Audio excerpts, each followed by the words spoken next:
पहली वीडियो की तरह ये भी वीडियो मेरी बड़ी इंटरेस्टिंग होने वाली है और ज़ीरो कॉस्ट के साथ इन बॉटल्स के ढक्कन और हैंडल को इस्तेमाल करते हुए हम कुछ ऐसी टिप एंड ट्रिक्स आपके साथ शेयर करेंगे जो कि आपको बहुत ज़्यादा फ़ायदा देंगी और आपकी ज़िंदगी को बनाएंगी बेहद आसान। तो चलें वीडियो की तरफ चलते हैं।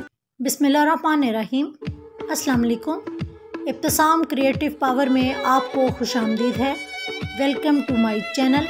हमेशा खुश रहें, आबाद रहें। यह ऑर्गेनाइज़र बनाने का तरीका मैं इससे पहले आपके साथ शेयर कर चुकी हूँ, लेकिन मुझे एक कमेंट आया था कि इन ऑर्गेनाइज़र को हम किस तरीके से वॉश कर सकते हैं, क्योंकि इसके अंदर कार्डबोर्ड होता है और दूसरे के अंदर थर्माकोल है, तो हम किस तरह वॉश कर सकते हैं। तो मैंने नीम गर्म पानी लिया है, इसमें थोड़ा सा मैंने मीठा सोडा शामिल किया है और साथ ही कोई अच्छे ब्रांड का आप सर्फ ले लें। और ब्रश जो आपने लेना है वो बिल्कुल सॉफ्ट लेना है, बल्कि इस पर ज़रा भी स्टिकनेस ना हो। अगर ये ब्रश सॉफ्ट नहीं होगा तो आपका ये जो फ़र वाला जो फैब्रिक हमने यूज़ किया हुआ है वो ख़राब हो जाएगा। तो इसको बिल्कुल हल्के हाथ के साथ हमने गीला नहीं करना, बल्कि हल्का सा ब्रश सरफ वाला लगा कर इसको हल्का सा रब करना है। और रब करने के बाद इस तरीके से हमने ऊपर से तमाम डस्ट को हमने रिमूव कर देना है। और इसी तरीके से ये जो हमने इसके ऊपर फैंसी लुक देने के लिए लेस वगैरह इस्तेमाल की थी, इसमें सीक्वेंस लगे हुए हैं और ये सीक्वेंस भी देखें इसी तरीके से बिल्कुल क्लीन हो गए हैं। और देखें हमारा फैब्रिक भी बिल्कुल वाइट हो गया है, जबकि इसके ऊपर इतनी डस्ट पड़ी थी और इसका कलर बिल्कुल ख़राब हो चुका था। इसी तरीके से मैंने इसका हैंडल को भी अच्छे तरीके से साफ़ कर लिया है। अब बिल्कुल सादा पानी ले लें और सादे पानी से यही अमल आप दोबारा दोहराएं तो देखें हमारा ऑर्गेनाइज़र बिल्कुल क्लीन हो चुका है। अब ये चेन वाला ऑर्गेनाइज़र था, इसके ऊपर हमने जो ज्वेलरी की चेन्स यूज़ की थी उनको भी साफ़ करने का सेम यही मेथड है और इसको भी साफ़ मैंने उसी तरीके से ही किया है जिस तरह के मैंने पहले ऑर्गेनाइज़र को साफ़ किया था। साफ़ करने से ना तो ये ऑर्गेनाइज़र ख़राब होगा, बल्कि ये ग्लू गन वाटरप्रूफ होती है और ये ऑर्गेनाइज़र थर्माकोल का ऑलरेडी वाटरप्रूफ होता है। पहला हमारा कार्डबोर्ड का ऑर्गेनाइज़र था, लेकिन कपड़ा लगने की वजह से उसमें इतना फ़र्क नहीं पड़ा था।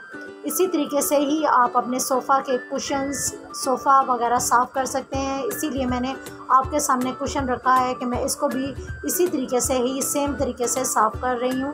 तो देखें हमारे कुशन के ऊपर जो डस्ट वगैरह जमी हुई थी वो भी बिल्कुल क्लीन हो जाएगी। इसके बाद आप इसको धूप में रख कर ड्राई कर सकते हैं, या आप अपने सोफ़ा को भी इसी तरीके से ब्रश से साफ़ करने के बाद इसको धूप में रख सकते हैं। अगर तो मौसम नॉर्मल है तो आप इसको इंडोर में भी ड्राई कर सकते हैं, तो ये बिल्कुल परफेक्टली साफ़ हो जाएंगे। अगर आपके घर में इस तरह के फ्लावर्स वगैरह भी हों तो आप बग़ैर इनको मसले और इनको बिल्कुल नीट एंड टाइडी कर सकते हैं, जिससे इसके ना तो लीव्स ख़राब होंगे ना ही इसके फ्लावर ख़राब होंगे। इस पानी के अंदर मैंने सिर्फ सर्फ को शामिल किया है, मीठा सोडा शामिल नहीं किया है। और इसके अंदर इस वॉश को मैं लेकर हल्के हाथ के साथ घुमा रही हूँ। उसके बाद मैंने इसको सादे पानी से धो लिया है और ड्राई करने के लिए सिंक में ही छोड़ दिया है। तो ड्राई होने के बाद इसको मैं इंडोर में ड्राई कर लूँगी, धूप में इसको नहीं डालूँगी, बल्कि ये धूप से इसके कलर ख़राब होने का डर होगा। तो इस तरीके से हमारे वॉश भी क्लीन हो जाएंगे। इसके अलावा जो हमारी स्ट्रिप से तैयार करदा जो डेकोरेशन पीस है इसको भी सेम मैं इसी मेथड से ही साफ़ कर लूँगी। मैंने ये तमाम चीज़ें आपके सामने रख दी हैं। और सेम बड़ा मसला हमारा होता है जो किचन कैबिनेट्स हमारे होते हैं वो पॉलिश के अगर हों तो हमारे लिए साफ़ करना खासा मुश्किल काम होता है, क्योंकि जब इनके ऊपर ग्रीस पैदा हो जाती है तो हमें बहुत ज़्यादा तकलीफ़देह होता है। अगर हम किसी इसको रगड़ कर स्क्रब से साफ़ करें तो पॉलिश हमारी हट जाएगी और इसके ऊपर ख़राशें पड़ जाएंगी। तो मैंने बिल्कुल साफ़ सा नेट का कपड़ा लिया है और इसके अंदर मैंने डिप कर लिया है। और ग्रीस ज़्यादा है तो आप इसके अंदर वाइट विनेगर भी शामिल कर सकती हैं। तो इस तरीके से ग्रीस वाइट विनेगर से बड़ी अच्छे तरीके से साफ़ हो जाएगी। तो देखिए मैं आपके सामने लाइव दिखा रही हूँ कि किस तरीके से मैं ये नेट के फैब्रिक के साथ इसको साफ़ कर रही हूँ, जिससे ना तो पॉलिश हट रही है और ना ही इसका पेंट वगैरह या पॉलिश ख़राब हो रही है। तो इसके जो हैंडल हैं वो भी देखें बिल्कुल चमक गए हैं। इसके बाद आप सादे स्पंज के साथ सादे पानी के साथ इसको अच्छी तरीके से साफ़ करके बाद में इसको ड्राई कर लें तो आपकी पॉलिश बिल्कुल भी ख़राब नहीं होगी, बल्कि आपके कैबिनेट पहले से ज़्यादा चमक में आ जाएंगे। एक बड़ी बॉटल मेरे पास पड़ी हुई थी और इसका हैंडल काफ़ी यूज़फुल लग रहा था मुझे, तो इस बॉटल को मैं ज़ाया भी नहीं करना चाहती थी। तो इस बॉटल के हैंडल को मैंने इसके जो नीचे नाइफ़ की मदद से इसके लॉक को थोड़ा दबाया, तो इस तरीके से हैंडल बआसानी बाहर की तरफ आ गया। अब इन हैंडल को मैं क्या करने वाली हूँ, तो इसके दो जो लॉक थे वो मैंने नीचे की तरफ दबा दिए हैं और दबाने के बाद पीछे वाले हैंडल को मैंने उठा दिया है। तो एक ज़बरदस्त सा हमारा फ्री ऑफ कॉस्ट एक मोबाइल स्टैंड बन गया है। अब हैंडल को जब हम अपने किचन के वॉश बेसिन के सिंक के ऊपर नल में जब पिरो देंगे, तो इस तरीके से हम अपने स्क्रबर और साबुन को भी रख सकते हैं और इसको ड्राई कर सकते हैं। इसी तरह हम अपने स्पंज को भी रख सकते हैं और अगर डबल हैंडल लगाएं तो इस तरीके से हम अपने नैपकिन को ड्राई कर सकते हैं। और अगर हमारे हाथ अगर ग्रोसरी के शॉपर उठाते हुए बिल्कुल रेड हो जाएं, तो तब भी ये हैंडल हमारे इस तरीके से हमारे हाथों को प्रोटेक्ट करने में हमारी काफ़ी मदद देगा। तो ये है ना ज़बरदस्त सा हैंडल, जिसने ज़ीरो कॉस्ट के साथ हमें फ़ायदा ही फ़ायदा दे दिया। छोटी सी बॉटल का मेरे पास एक ढक्कन पड़ा हुआ था, तो मैं आज इसका भी ज़बरदस्त सा इस्तेमाल आपको बताऊंगी, जो कि आपके बहुत ज़्यादा से पैसे बचाने वाला है। एक नाइफ़ ली है और नाइफ़ की मदद से मैंने इसके अंदर एक लंबा सा होल कर दिया है और दूसरी साइड से नाइफ़ को मैंने इस तरीके से काटा है जिस तरह कि आप मूवी से देख रहे हैं।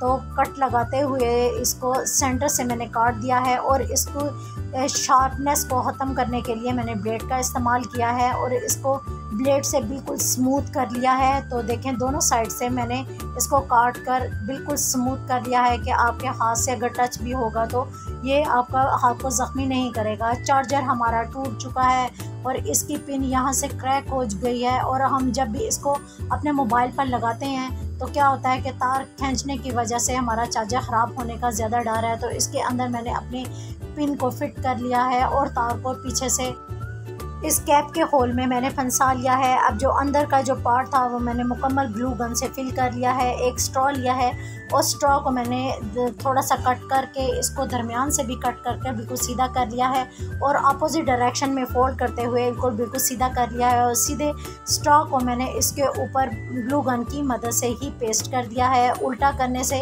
इसको मैं थोड़ी देर ड्राई करूँगी और ड्राई करने के बाद इसको नाइफ़ की मदद से इसके चारों कॉर्नर काट लूँगी और काटने के बाद देखें हमारा ज़बरदस्त सा चार्जर रिपेयर हो चुका है। और देखें, मैं आपको लगा कर दिखा रही हूँ, तो इस तरीके से हमारा चार्जर बिल्कुल यूज़फुल हो चुका है। अब जितना भी इसको खींचेंगे हमारी तार क्रैक हुई बिल्कुल टूटेगी नहीं और हमारा मोबाइल चार्जर भी बिल्कुल लाइफ टाइम रिपेयर हो गया, जिसने हमारे काफ़ी पैसे भी बचा लिए।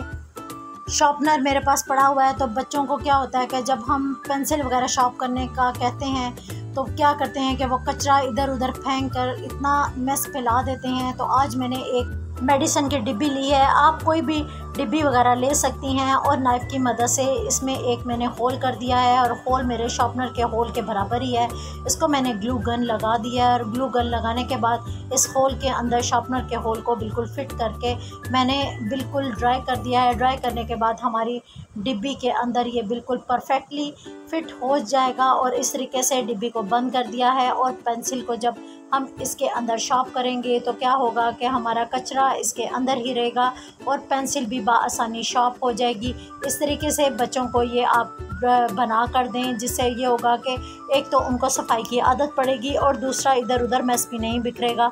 टूटी हुई सॉफ्ट चप्पल का बड़ा ज़बरदस्त सा हल मैं लेकर आई हूँ। इसको मत फेंकें, बल्कि इसको अपनी विंटर के लिए संभाल कर रखें। घर में कई ऐसे मोज़े होते हैं जिनमें अक्सर वगैरह कोई सुराख वगैरह हो जाता है और हम पकड़ कर उसके एक साइड पर फेंक देते हैं। तो मोज़े को मैंने उल्टा कर अपने पाँव में पहन लिया है और पहनने के बाद इसको चप्पल के नीचे से गुजारते हुए इसके जो ऊपर वाले पार्ट को मैंने चप्पल के नीचे ही फोल्ड कर दिया है और इसको स्टिच कर लिया है।